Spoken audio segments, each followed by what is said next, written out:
This is a WHNT News 19 special presentation, Saluting Our Heroes. Sponsored by Loving Arms Adult Day and Home Care Services and Alabama Awnings, and in partnership with the Madison County Military Heritage Commission.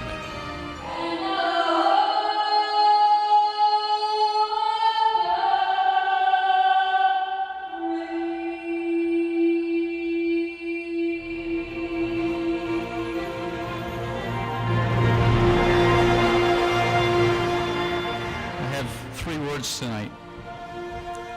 Remembrance, honor, and heritage. In the smartphone, Snapchat world in which we live, they don't get much airtime anymore. On November 10th, 2014, at the Von Braun Civic Center with about 700 people there, the Madison County Military Heritage Commission Hall of Heroes inducted 6 new inductees for this year. It's a big event in Huntsville, but most of all, it gives these guys closure. A lot of them haven't thought about the war or didn't want to for 40 years, similar to me. Remembrance. We are about to take a trip, you and I. In a few minutes, we'll be there. My name is Jimmy Dean Wilson. Joseph Viviano. First name Paul. Where do you want me to start from? Last name Narcissus. Oh, I could tell you stories for hours. I've been to Afghanistan, I've been to Iraq, I've been to Kuwait. My name is Joseph Viviano, and I'm a Vietnam War veteran.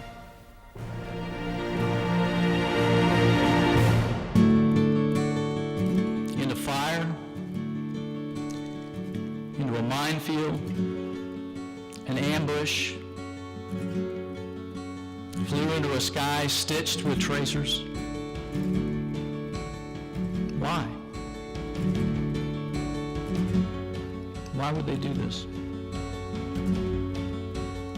Men are not supposed to come out of those places alive. Remember to stop the bleeding! A lot of times you don't have an option. If you want to get in, sometimes you have to fly through the enemy fire to get there. Colonel Hurley is the recipient of 2 awards of the Distinguished Flying Cross. He distinguished himself by performing acts of heroism while participating in aerial flight in the Republic of Vietnam. Several wounded personnel on the ground that needed to be evacuated to a medical facility. After the evacuation was complete, he again entered the hostile zone to deliver ammunition. But his aircraft took a bullet in the engine, and he was forced to make an emergency landing at the command post.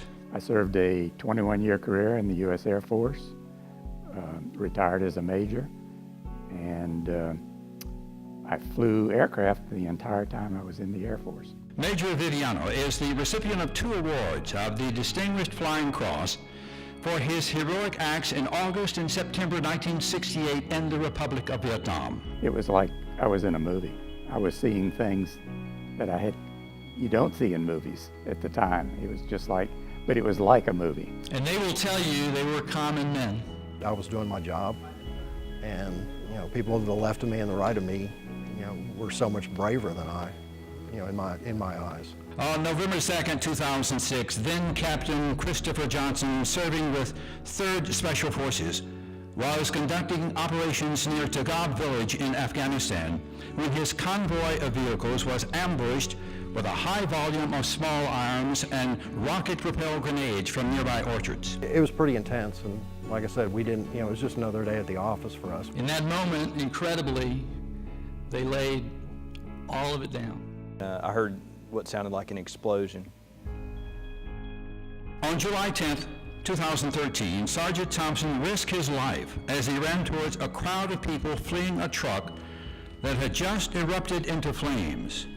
Without hesitation, he crawled into the truck in order to free a severely injured man that was pinned underneath the steering wheel. It deteriorated quickly. The flames began to get higher, hotter. Smoke started coming into the cab, and we started realizing that the windshield was melting through and the flames were coming in on us. Sergeant Thompson's courageous actions helped save the life of the driver. Each service, Army, Navy, Air Force, Marines, recognizes valor on and off the battlefield. It's amazing. They didn't just talk about it, they did it. not such common men. My adrenaline kicked in, and my emotions, and my smile from the time I was there, from the time I left. No matter how bad it was, how good things was going, I was always smiling. Staff Sergeant Narcissus traversed the battlefield in order to establish the brigade forward arming and refueling point, which was located only a short distance from Iraqi Republican Guard forces. I think I was protected by the man up above, which is God. And that's what kept me going, day and night. You know, well, those guys are just like me. You know, the enemy is just like me. You know, they don't want to be here any more than I do. And so you're sympathetic for a little while.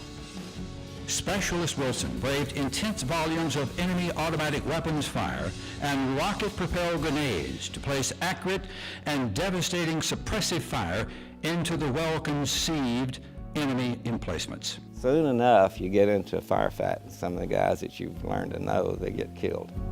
Jesus said, "Greater love has no man than this, than to lay down his life for his friends."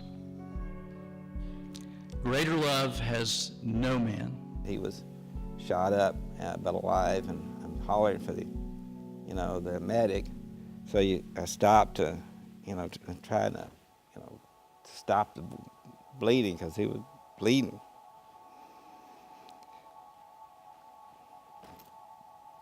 A lot of bullet holes from like his waist down, and he went into shock already, and he was hollering for his mama, and of course he passed away shortly. It's not that it was any different World War II or Vietnam, Korea, Somalia, or wherever. War's war, and it's not pretty. You can be sure what they did not do for reward or recognition. No, I'm a guy out there doing what America asked me to do. Ladies and gentlemen, the 2014 Hall of Heroes inductees. Give them a big round of applause. It really hadn't hit me yet, but the emotion, which is the tone that's in my voice, it's amazing. So we owe these people, if anything, a debt. We sent them out whole, they came back damaged. We should fix them.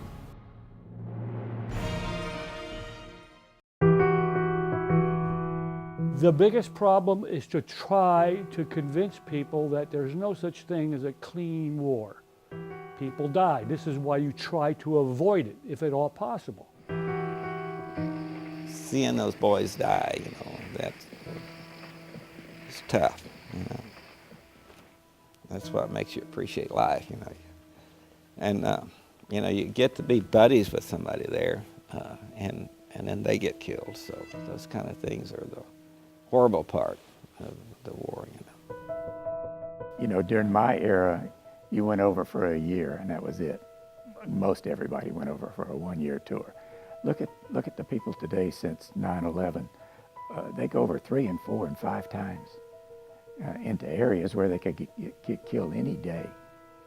And there's a heck of a lot of mental pressure in something like that, even when you're not in a combat unit. And the way warfare goes today, with anybody walking by can kill you while you're over there, you know, we've got to have a strong military. He was 6 or 7 years old, and, you know, dirt poor family. And he was picking up, you know, metal, you know, bring scrap metal into Jalalabad and recycle it, sell the scrap metal. And he picked up the wrong thing, and it was an IED that was planned for us. He had lost his jaw, you know, multiple fractures, lost half of his arm. There's not much they could do for him there. I mean, he was going to die. They sent him home to die. Things we worry about, and we don't realize here in America that there are bad people out there that don't care if this little boy gets blown up. In America, we don't understand that kind of evil's out there. And I've lived a lot of different places, so I've got the tenor of what America really has a tendency to think sometimes. And the vast majority of us, you know, God and country. But we don't see too much of that by our leadership. Everybody watches, see what the Hollywood people have to say. And they're so rich and so far out of the real world that they have no idea what's going on until it kicks them in the head, and then they get angry. The thing that really stuck with me going around these different countries at different times is how good we've got it here. And how small and petty some of the stuff we worry about is. I think you have to have been someplace where what we have here is not there. And then you suddenly realize, my God, you know, I can say just about pretty much whatever I want, as long as it's not slanderous, I guess. And I'm not going to have somebody knocking at my door at 2 a.m. in the morning saying, come with us.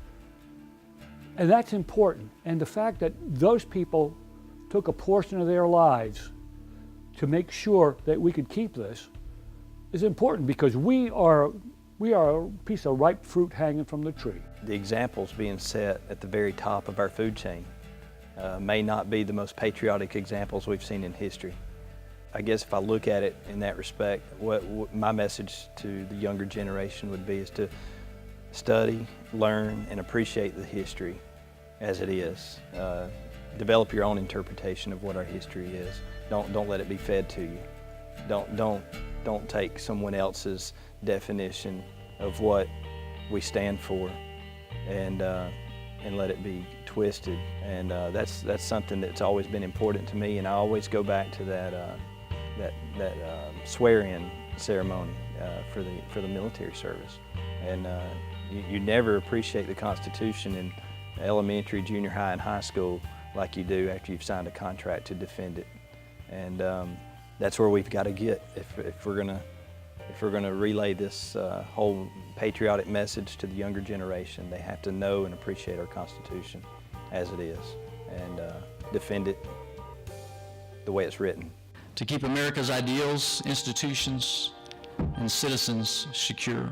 It has never been more urgent for the next generation to be influenced by Americans whose lives reflect bravery, devotion, and selfless service. Do they even know what a hero is?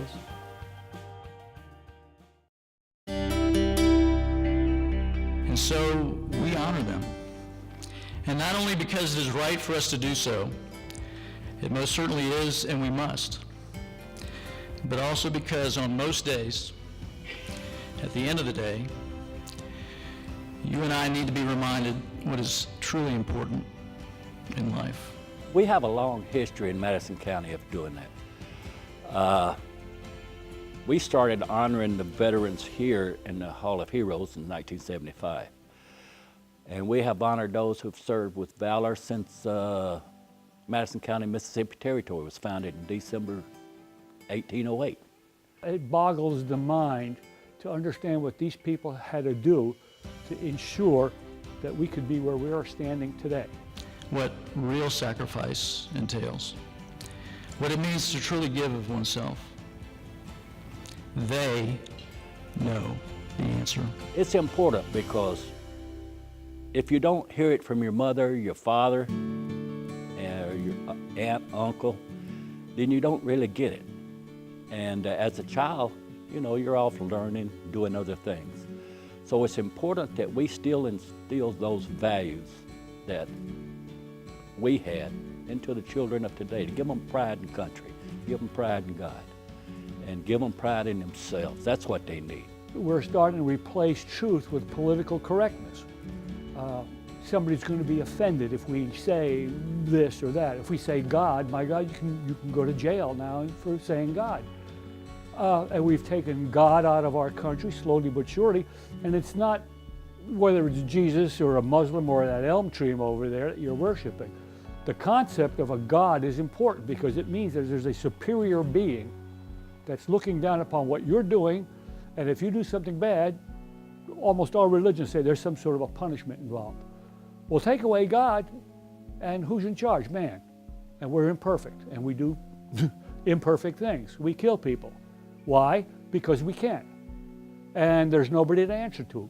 They need to be taught these values, and the more we get young people involved in the Military Heritage Commission, And the more we get the word out, the more people will understand it. Are there any better teachers than the Hall of Heroes? I don't think so.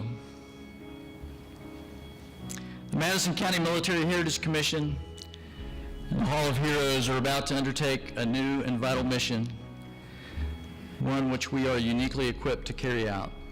We aim to make a significant and lasting impact on the future of our county, state, and nation, one young life at a time. It is a compliment to the community to recognize people across the board who have served and have done an extraordinary job in their military career. And I place great honor in being able to be one of those that have been selected. Recent events, and if you've been watching the news for the past few weeks, you know what I mean, have made it clear that our nation, a beacon of liberty and justice to all peoples, must be prepared to face considerable challenges in the years ahead. If we're to remain a free people, our young men and women must appreciate the price every generation has paid to keep America's ideals, institutions, and citizens secure. Cost of freedom has been great. Our military has stood up time and time and time again to ensure that the principles for which this country stands for has been met. It has never been more urgent for the next generation to be influenced by Americans whose lives reflect bravery, devotion, and selfless service. Do they even know what a hero is? I mean, a hero is, somebody who plays football. A hero is somebody who can play the guitar well. A hero is somebody that I see and that sacrifices, up to, possibly their life. Honor and heroism are alive and well in Madison County. And we're dying to find a way to use smartphones and Snapchat to get the word out.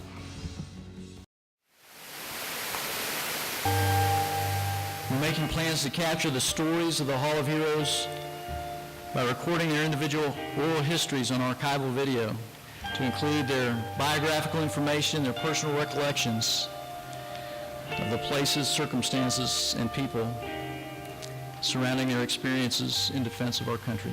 You talk about new people today, younger children today, and they say, oh, they're no good, they don't serve, they don't do this. That's not right. Every generation in our military that served, including this generation, has been the greatest generation. It's not just World War II. Honor and heroism are alive and well in Madison County. And we're dying to find a way to use smartphones and Snapchat to get the word out. A lot of kids today don't understand that, hey, you write something on your Facebook page, we're going to put you in jail. It doesn't even register. They don't understand that in a lot of the world that can happen. We owe them an answer about what it takes to keep a nation great and a people strong. And they won't find that answer on prime time or in an Xbox. Each service may be a little bit different, but values of loyalty, duty, respect, selfless service, honor, integrity, and personal courage. Those specifically belong to the Army, and you start learning them on day one of basic training. One of the ones that stuck out to me was integrity, and the definition being do what's right when no one's looking. And I think if we embrace that concept, you can't go wrong. We're fighting a different type of war. Beginning in the spring of next year, we plan to present videos and the heroes themselves in the high schools of Madison County with the cooperation of the school staff and faculty. The main goal is to inspire our young people to act with selfless courage and heroism in their own schools and communities, having learned of the hard-fought price of freedom by the example of those who paid it before them. Well, I think we're seeing it today in our military. Remember, it's a volunteer organization, and as far as I know, none of the services are having any problems with recruiting. And so we still have people volunteering for the young people volunteering to serve in the military, and that's very encouraging. It's the problem we have with it today is that our military is being cut back severely when it should be actually expanding. Because of the pressures that are going on worldwide today, because there's most probably going to be something very large happening in the future, the way things are going. I'm always optimistic about America. We're a special country. I've been all over the world, many different countries, and there is no place like America. And I'm confident in America's citizens. We have a culture, a work ethic, and dedication that you don't find in a lot of places. And I'm very confident that in the future we will maintain that. You got to preserve that, and you got to have the whole world recognizing that you got to protect it. And the only way to protect it is to have the military to do that.